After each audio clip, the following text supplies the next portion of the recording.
نشے میں غرق ہونے کا وقت آ گیا ہے۔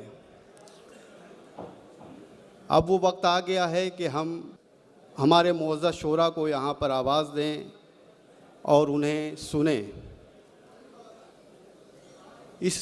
جیسا کہ آپ لوگ جانتے ہیں کہ انجمن کے آسمان پر طرح طرح کے ستارے روشن ہیں اور انجمن کے خزانے میں طرح طرح کے ہیرے ہیں مجھے چھوڑ کر، اور ان ہیروں کی روشنی مختلف انداز سے مختلف وقت میں ہم استعمال کرتے ہیں۔ انجمن میں ایسا ہی ایک ہیرا جس کی گفتگو اور جس کی شاعری کی روشنی سے آج کا مشاعرہ آگے بڑھے گا اور آپ لوگ لطف اندوز ہوں گے، اور یہ مشاعرہ یادگار بھی بنے گا، منفرد بھی بنے گا، باوقار بھی بنے گا۔ 100 چاند بھی چمکیں گے تو کیا بات بنے گی، تم آؤ تو اس رات کی اوقات بنے گی۔ میں درخواست کر رہا ہوں بہترین شاعر، مصنف، محقق، بہترین انسان میرے دوست جناب ندیم ماہر صاحب سے کہ تشریف لائیں اور آج کے اس مشاعرے کی نظامت کے فرائض انجام دیں۔ جناب ندیم ماہر صاحب۔ بسم اللہ الرحمن الرحیم۔ السلام علیکم۔ گفتگو آپ لوگوں نے بہت سنی، آئیے ہم روبرو ہوتے ہیں مشاعرے سے، ہم روبرو ہوتے ہیں اس اردو شاعری سے کہ جس کے متوالوں کی یہاں ایک بھیڑ موجود ہے۔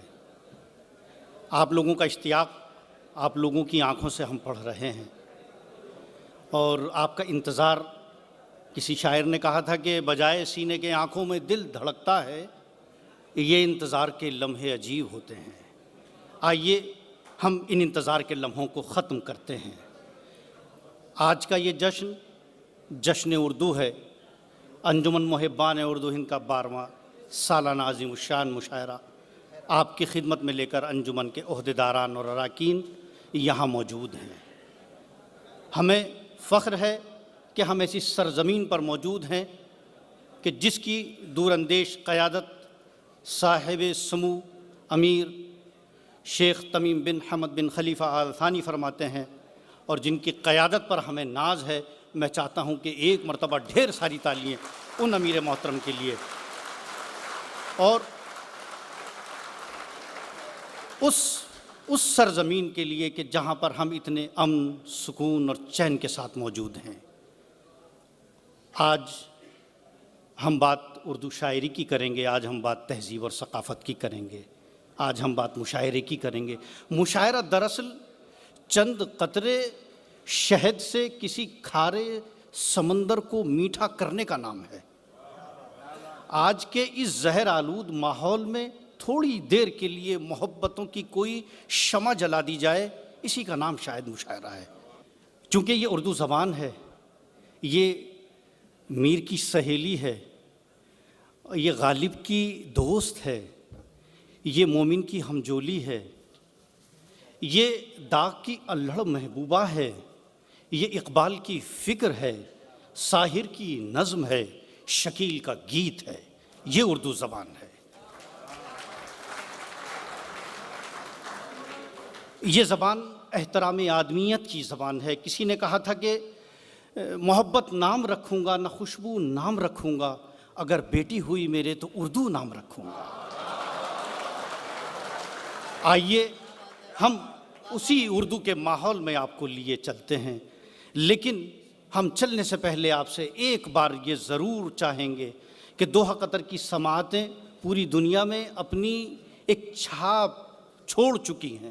یہاں کے جتنے مشاعرے ہوئے ہیں، جتنی تنظیمیں مشاعرہ کرتی ہیں، وہ تمام اس بات پر متفق ہیں، اور ان میں جو مہمان آتے ہیں ہند و پاک سے یا یورپ اور امریکہ سے کہیں سے بھی، وہ یہ کہہ کر جاتے ہیں اور یہ تسلیم کر کے جاتے ہیں کہ یہ بات الگ کہ ہندوستان اور پاکستان یا نیپال یا ہمارے ممالک میں ہریالی ہو اور تمام گل و گلزار ہو، لیکن اس ریگستان کو گل و گلزار آپ لوگوں کی سماعتوں نے بنایا ہے۔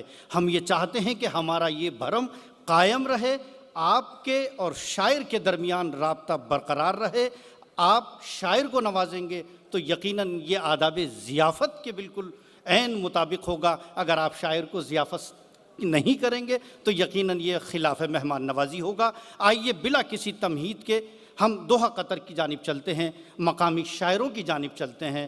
دوحہ قطر کے افق پر بہت سارے نئے نام ہمارے درمیان آئے ہیں۔ پچھلے چند سالوں میں ایک ایسا تعلیم یافتہ شاعر جس کو ہم وسیع بستوی کے نام سے جانتے ہیں، میں آپ حضرات کی ڈھیر ساری تالیوں میں بغیر کسی تعارف کے ڈاکٹر وسیع بستوی کو بلاؤں گا، اور جب وہ پڑھ کر جائیں گے پھر میں آپ سے ان کا تعارف اور آپ کی تالیاں چاہوں گا۔ آپ حضرات ڈھیر ساری تالیوں میں آج کے پہلے شاعر ڈاکٹر وسیع بستوی کا استقبال فرمائیں۔